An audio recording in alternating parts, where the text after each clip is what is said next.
It's Tuesday, the 22nd of February.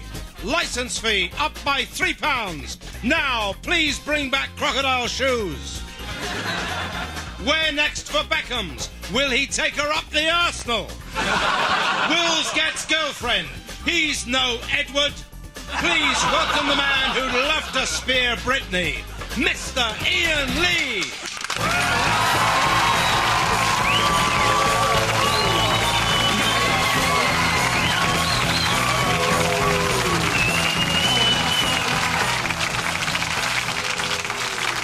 Hello and welcome to the 11 o'clock show. Wouldn't it be great to be Prince William, huh? Think about it. Coming of age with the pick of 3 top blonde babes. Britney, Christina Aguilera and that triple-barrel posh bird. I can't even say it. Because on my 18th birthday, I only had 2 lovers to choose between. Left and right. I did both. I went skiing with 2 fellas. So who is Will's high society girl? Well, her name is Isabella Anstruta Goch Calthorpe. She's the palace favourite because all her hyphens are still intact. You can see why the millionaire heir to the throne is such a crumpet magnet. There aren't many 18-year-olds who can ask a girl, "Want to see my manservant?" and not mean they're winky. So it's not all good news for Wills. His dad's organising his 18th birthday bash, and when Will's mates asked him to make sure we brought Charlie to the party, that isn't exactly what they meant. So what advice can we give Will on matters of the heart? Well, my advice to you, Your Royal Highness, is to go for Britney, Christina and the posh bird, because one day you're going to look like your dad. But enough of this royal rambling. Please welcome the girl who'd grace anyone's throne, Daisy Donovan.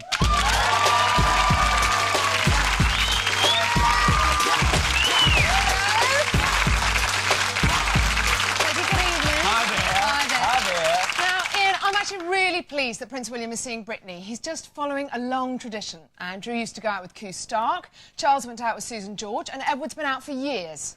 At restaurants. Not necessarily gay restaurants. Daisy, I think you better tell us what's coming up on tonight's show, if you don't mind. Still to come on tonight's show, Ian. Paul Garner discovers how the fat cats at the BBC intend to spend our money. Showbiz correspondent Dominic Mohan lifts the lid on celebrity sleaze. And later on, I'll be finding out if we can trust the police or whether we should take matters into our own hands. Ian, have you ever taken the law into your own hands? Well, not quite, but I did once bring off a traffic warden. That's not great. Now it's time for the headlines. Tonight's top stories. In Northern Ireland, Peter Mandelson has asked the British Army for token dismantling of weapons. Or as he put it, love the hair, love the combats, lose those guns. Ooh. Hailing the success of the Lager Zone at the weekend, Dome strategists are planning to open several new zones. A kebab zone, an I love you, you bastard zone, and a waking up in a skip zone. Jean-Paul Gaultier has had £200,000 worth of clothes stolen. He said he was upset about the loss of the jackets and wanted to get his hands on the shirt lifters. Following the robbery, local police have said they're now looking for someone who looks like a right daft twat. As a surprise treat for William's 18th birthday, Prince Charles attempts to learn Candle in the Wind on a steel drum.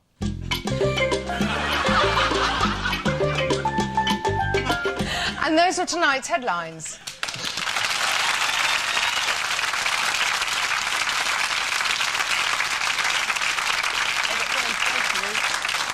So, Ian, are you all geared up for tomorrow night? Oh, absolutely, Daisy. It's going to be 90 minutes of pure English passion. Got the boys coming round, going to be screaming from the first touch of the ball. Yeah, it's a big match for England. What match? It's England-Argentina at Wembley. Oh, football. No, it's something different. Here's Danny Boy with his pre-match analysis.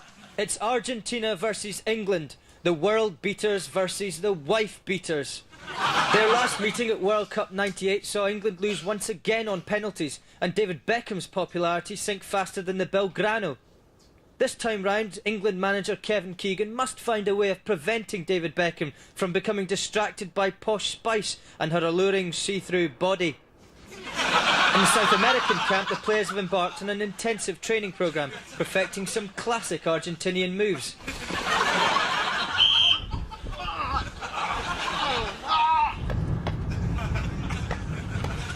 Some have even given up their spare time to learn some popular English phrases.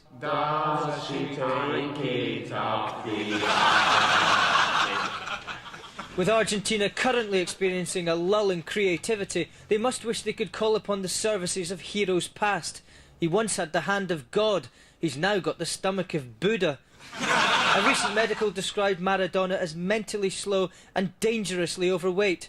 Doctors say it's only a matter of time before he signs for Middlesbrough.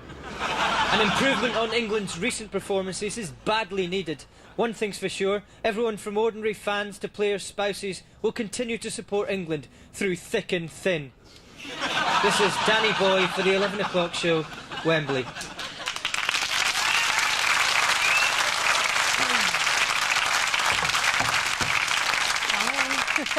David Beckham has everything: a beautiful wife, a wonderful child, looks, talent and the brain of a spoon. But when he skipped training to look after Brooklyn, he forfeited the right to play in the most important football match of the season. Following the training ground bust-up with United boss Alex Ferguson, Beckham is rumoured to be leaving to play with somebody else. Probably Gaza, who's got the best sandpit and a deluxe buckaroo. But what really happened at Old Trafford? Forget what the papers are saying. Here's the inside story, straight from the pages of David Beckham's diary. Thursday. Woke up, done my hair all boofy, ate breakfast with Victoria. I had 5 Weetabix, she had 3 sugar puffs, then she done coughing back up. There was a plastic Sol Campbell in the Weetabix, not a very good model. In real life he isn't green and his legs are bigger and he looks like this. Friday. Up all night. Brooklyn done a poo in his Louis Vuitton Pampers and look all sick. Vicky gone to shop, so I stayed in. Called Mr Ferguson to say I can't come, Mr Ferguson. He got cross and I was scared and I weed my sarong. And it looked like this. Saturday. Victoria tied my laces for me this morning. I like Victoria, she is nice. I saw her naked once and she looked like this. When I got to Manchester United, Mr Ferguson said, "Oh, here comes the wee skiver." And I laughed because he said "wee." And then his face went all cross and he called me a lady's part beginning with C. He says I must decide what I want. Well, I want some ice cream and a pony and a thong. And when I do, it will look like this. And if you'd like to hear more of Beckham's diary, it's now available on an audio cassette read by David himself. Running time approximately a week and a half. And that was David Beckham's Man United diary.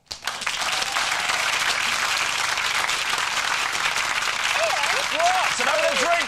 I've something to say, and I tell you what, the world has gone mad. Our care homes are run by pedos, and our pedo homes are run by people who care. What in the name of Gary Glitter are we going to do about it? Well, I, for one, can't stand by any longer and watch society rot. I'm going to take the law into my own hands. I'm going to hit the streets and give those pervs and scumballs a taste of the only medicine they understand. A light-hearted comedy report. And this is it. With crime on the increase and the police being too rubbish to cope, many people have decided to take the law into their own hands. But should a bunch of thick, uneducated louts really be trusted to keep the peace? Or should we let the public do it? I've come here to London to find out. Are vigilantes a good or a bad thing, would you say? Bad thing. All the time? Yes. Supposing it was you that had wrong done to you by a wrongdoer, would you not therefore want a right doer to go out and rewrite those wrongs that have been done to you wrongly? I believe in our British police force. I'm not saying you do, but supposing you enjoy walking around late at night in a balaclava with a knife, following women around, you don't do them any harm, it's just something you like doing. Is it then fair for you to be killed by a group of vigilantes? Well, they wouldn't know that you're not going to hurt anybody following a woman, so you couldn't blame them. Ken Livingstone's got a plan to lighten the load of the police by introducing, and I quote, loony left lesbian vigilantes. They'll be tougher than ordinary women and handy with a truncheon, you know, if you know what I mean. Is that a good idea? No, I don't think so. I think the police are the only force that should be entitled to use violence in any... Well, they won't be using the truncheon for violence, I don't think. No, sorry, not For family loving. for means of... Pleasure. yes. I I mean, fair play, we'd still enjoy their shows, though, wouldn't they? Saucy lesbian shows we like to see. yes, I'm sure they would. Criminals be allowed to carry guns and weapons to protect themselves against vigilantes. Allowed to carry guns. Well, I mean, but criminals, though, they're going to get a lot of hassle from these vigilantes. They need some protection, don't they? Otherwise it's murder. They'll get murdered. Seriously, they'll get murdered out there. Maybe criminals should be allowed to carry knives to protect themselves against vigilantes. No. Sticks, man, come on, give them something. No. Would you hang a pervert? Yes, I would. But they would love it, wouldn't they? They love all that sexy stuff. They'd only love it once. They won't get a second chance to love it, would they? Supposing someone bummed you against your will, would you retaliate by bumming the back or something a bit worse? A bit worse. Yeah. What's worse than the bumming? Well, personally killing them. Well, if I had to, of course. I like the way you say, of course. So there we have it. While there are criminals on the street, it appears there's always going to be some idiot who takes the law into his own hands. This has been Ian Lee, the 11 o'clock show, London. Come on, you bitch!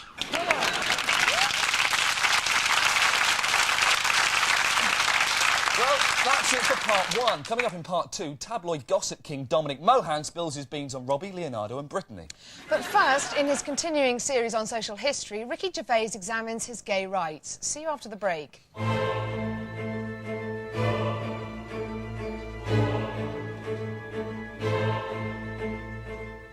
Homo, faggot, queer.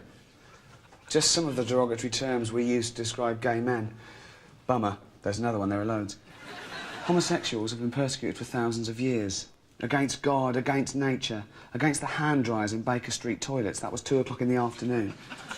In the 1960s, as pride in the gay community grew, acceptance was now the threat to the moral majority, and raids on bars where these chum boys hung out were frequent.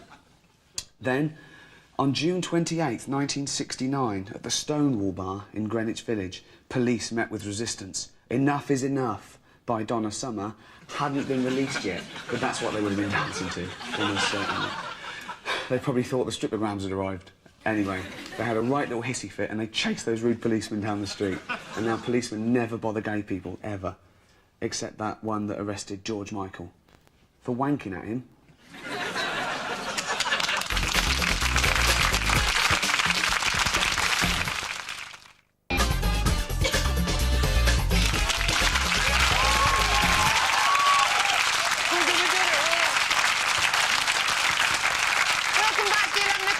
Still to come, we look forward to life under Livingston. But first, another look at tonight's top stories.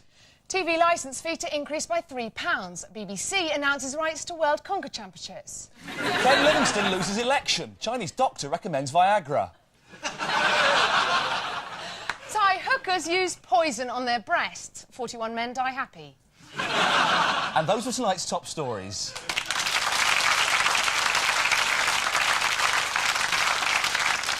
This weekend, after months of bitter wrangling and debate, the Labour Party finally came to a decision. John Prescott must stop blowing off during Prime Minister's question time. And while they're there, also decide to pick Frank Dobson for London Mayor or something. But with defeated Ken Livingstone threatening to stand as an independent, Labour spin doctors are doing their damnedest to spew out lies about what would become of London under Ken's control. We've got hold of 5 of these so-called Livingstone lies, so if you hear any of these, please ignore them. Lie number 1. As soon as he becomes mayor, Ken will introduce new bank holidays to commemorate the birthdays of Stalin, Chairman Mao, and Call My Bluff lady lover, Sandy Toksvig. Lie number 2. Ken will rename the capital Livingstongrad and will rule it with a Politburo made up entirely of fat Russian-speaking gay men.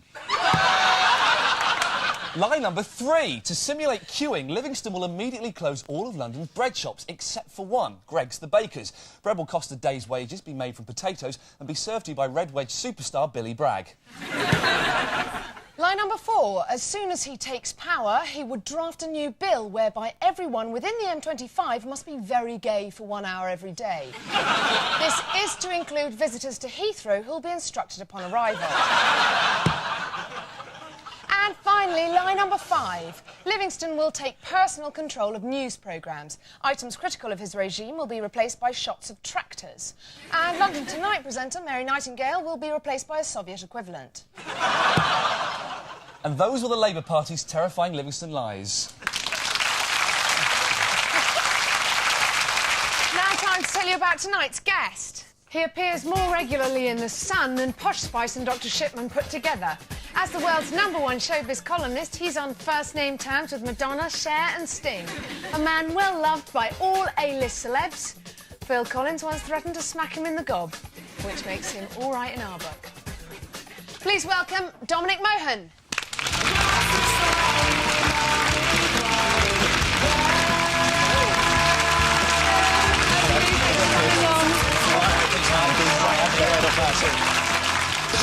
Nice to meet you. And to you too. Now, Dominic, you're Britain's king of gossip, so you know what's fact and what's fiction when it comes to the celebs, Supposedly, okay? yeah. And we'd like to ask you about some stories, and you tell us if they're true or false. Okay. In other words, we play our cleverly constructed game, Real or Rumour. Whoa. This is the flash title. Okay. Real or Rumour. Nicole Appleton and Leonardo DiCaprio disappeared into the toilets after the premiere of The Beach, and...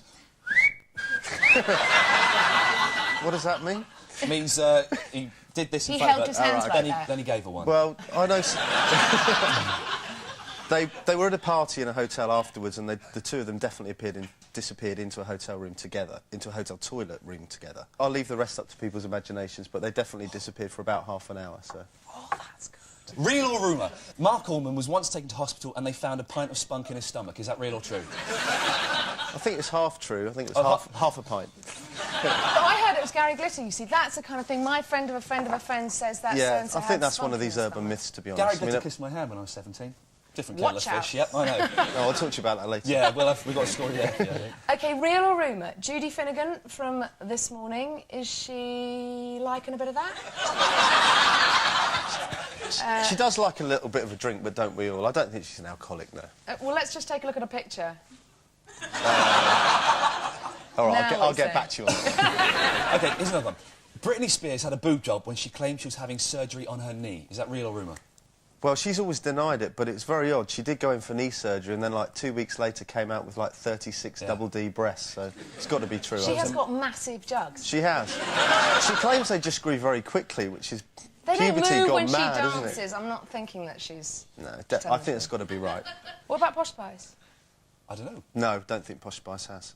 Really? They went big the other day at the fashion show, didn't they? No, they were tightly I compressed. think it depends how much Brooklyn gets out of them. Right, of course. Or Lactation. David. Yeah, Now, roly-poly queen of daytime television, Vanessa Feltz, had an affair with Pete Tong. You may laugh, but they did have a snog when they were 10, but I don't know if she got her hand on his 12 inches. OK, now, we've asked you about some light-hearted stories, all of which are obviously not true, ladies and gentlemen. Naming no names, could you dish the dirt on some real celebrity indiscretions? I want filth now, Dominic. Filth. There's another very famous male singer who had a threesome with 2 members of a famous girl band. Very recently as well. Right. And he's married as well. A male They're not singer. not- A married male singer? Yeah. OK, and would we all know him? Oh, yeah, absolutely. OK. Yeah. Many number ones. What is the man's... Is this man married now? Yeah, he is married. What does his wife think about... Not happy. She's not happy? Bumped into them recently and had a bit of a slanging match with them. Oh, really? Oh, the 3 girls? Yeah. And The is two his girls. wife famous? Yeah, his wife's famous as well. Oh, but so it was a 3-girl fight, so it was the 2 girls against the wife? Yes. The 2 girls that know each other, do they know each other really well? Yeah, extremely well. What about the next story? The next story... This is my favourite. The next story is the worst one. The next story is the wife of a very famous entertainer was photographed having sex with the family's Alsatian. Now, this is true, is it? This is absolutely true. This is absolutely true. How do you know it's absolutely true? Just let me check. Because I've seen the photo. You've not brought them with you, have you? I'll show you later. Right, OK, so... I've got them at home in the album, actually. So this is the wife of a famous entertainer having sex with an Alsatian. When was this man famous? Oh, in the 80s. I mean, is his wife famous as well? Would we know who she was? Only famous through him, really. Oh, right. The Alsatian's not particularly well known. Ladies and gentlemen, Dominic Mohan.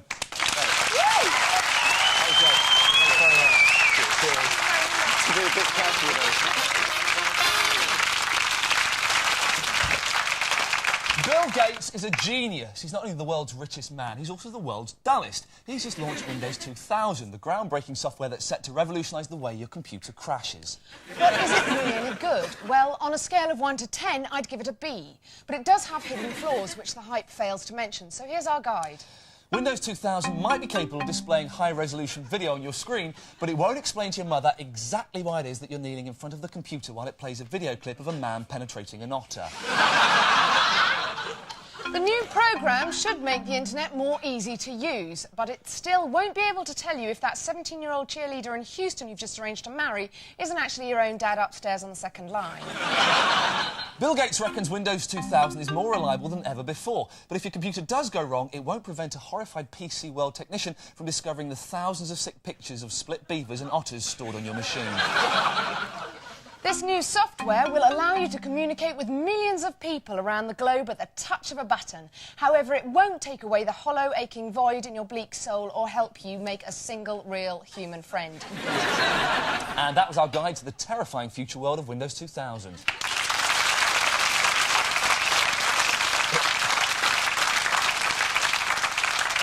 The government has decided to give the go-ahead for a £3 rise in the licence fee to fund the BBC's expansion into digital TV. To find out more, here's Paul Garner with his report. Culture Club Secretary Chris Smith yesterday announced the government's plan to raise the TV licence fee by just £3 a year. Disappointed BBC bosses had wanted an extra £700 million a year, £100 million to fund new digital channels and £600 million to keep Vanessa Feltz in Prozac and pizzas. The corporation now faces the prospect of making savings of £1.1 billion over the next 7 years. Today there was further embarrassment for the BBC when a leaked document revealed proposed details of cost-cutting measures. First to go will be the BBC's first-class quality sports coverage, which is bad news for the millions of viewers hooked on table tennis, bowls and the world's strongest man. Children's BBC also faced cutbacks as it was announced that to save on running costs, the number of Blue Peter pets would have to be downsized. And there will be considerably less funding for the groundbreaking Channel Idents.